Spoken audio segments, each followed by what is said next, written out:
Hey, what's up everybody? Welcome back to episode 9 of the Crypto Times. I'm the Crypto Baron, trying to help you navigate the blockchain space and find some great projects to bring more value to your financial situation and the global economic environment as we continue to usher in a peer-to-peer revolution until finally... I'm rich, bitch!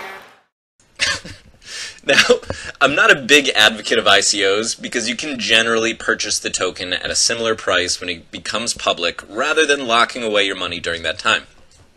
Well, on May 31st, there's going to be a rare exception to my ICO policy, and today we're going to talk about it. Gentlemen and ladies, wink. Today we're talking the BAT, Basic Attention Token. But first, there is no way I can start the show without making some brief comments about Ripple in this current ridiculous run. Now, I rode a portion of the Ripple wave, turning a quick double in a few days and selling it into the 30-cent range. And good luck to everyone who's staying involved, and I most certainly would never bet against the ability of the financial sector to manipulate markets in their favor.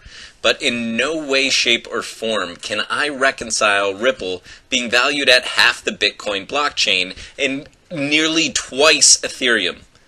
Now, all the battle wounds and scars and literal blood, sweat, and tears that have gone into the development of Bitcoin as a currency and as a store of value for the past decade, and to have a coin like Ripple that runs completely antithetical to the entire decentralized concept of cryptocurrency simply isn't something that I want to be involved in long term. Especially not at a valuation that supersedes the combined value of Ethereum, Litecoin, NEM, ETH Classic, all together. That to me is complete lunacy, and especially when you consider that it's also questionable whether or not Ripple as a token is really worth anything, considering it would make far more sense for these banks to run on a private chain. Further, most of the banks working with Ripple are also members of the Enterprise Ethereum Alliance, so they're leveraging Ether technology too, which is simply far more advanced than Ripple. So please, if you own Ripple and made a profit, at least take your initial investment out, because even as much of a Super Bowl that I am regarding these markets and feeling that it's headed to the trillion-dollar space, I have no confidence that Ripple's $15 billion is in any way sustainable. And just to compound that, if that $15 billion is sustainable, and if we're in a world where Ripple is worth $15 billion, then it should just highlight how undervalued things like Ethereum and even Bitcoin and still are. But enough about Ripple. Let's get to the main event. Let's talk BAT.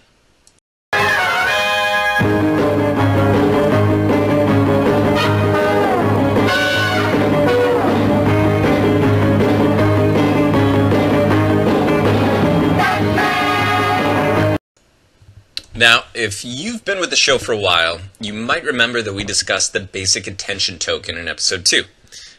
Well, the ICO details have finally been revealed, and the offering for the BAT will take place on May 31st at 3 GMT. So for all my fellow Americans, that takes place at 11 a.m. Eastern Standard Time, so mark your calendars, and for my foreign viewers, good day, mate! So what is the BAT token? The BAT token is a solution to a huge problem faced by one of the most lucrative industries in the world, advertising. Advertisements and ad money are how companies communicate with consumers and effectively shape your perception, far more than they should be able to, of the brand, other brands, and other issues. Ad money built the titan Google as they revolutionized the industry by using your own information to customize advertisements. Now, however, the biggest threat that advertisers and ad money is facing is coming in the form of ad blocking software. And as this space continues to innovate, especially with the incorporation of blockchain privacy technology, it threatens to really truly cripple the industry. So the Basic Attention Token, however, incentivizes people using the Brave browser not to employ any advertising software by sharing ad revenue with the user. Now, these are not actual numbers or a detailed explanation of how it actually works, because it's going to be the sharing situation with the user growth pool and the BAT token itself. But to provide a very simplistic representation of how BAT will work, just to give you a more primitive understanding, let's say a firm pays 100 bitcoins to advertise on my show. So as the publisher, I would take in 50 bitcoins of that ad money for promoting it on my content, while the viewers would split the other 50 bitcoins to participate in the advertisements, incentivizing them to be more open to that ad time. Now, beyond the concept, I also really like the structure. BAT has allocated 70% of their tokens for the ICO crowd sale and has capped that at $15 million in USD. So no gnosis nonsense, and you can spell that nonsense with a G in the front.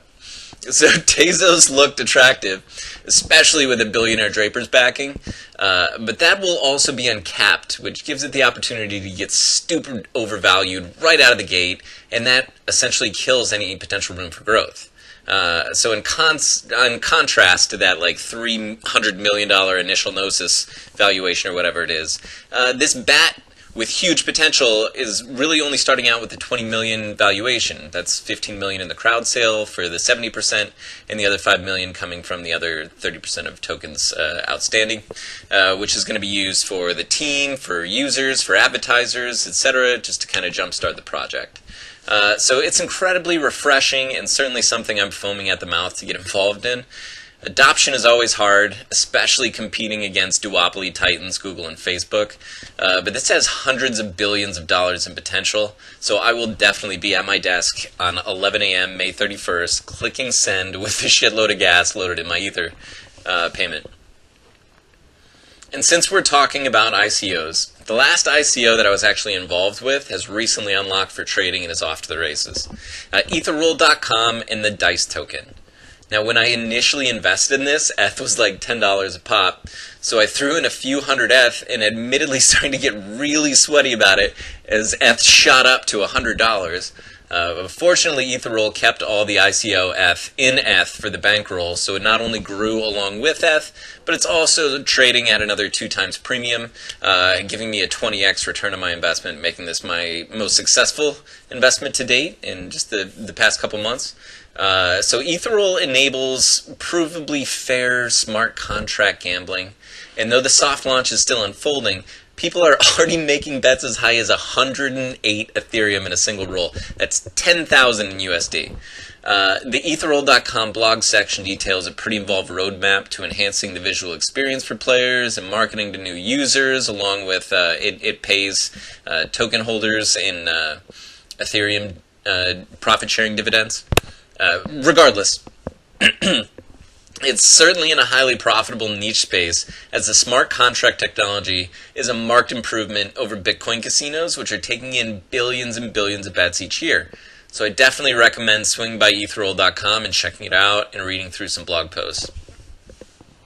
And that's it for the show, guys. Swing down below and like and subscribe. Send some tips in the coins you want discussed. Go gamble some ETH on etherroll.com and hopefully you lose it. And lastly, a special thank you to subscriber number 420. This one's for you.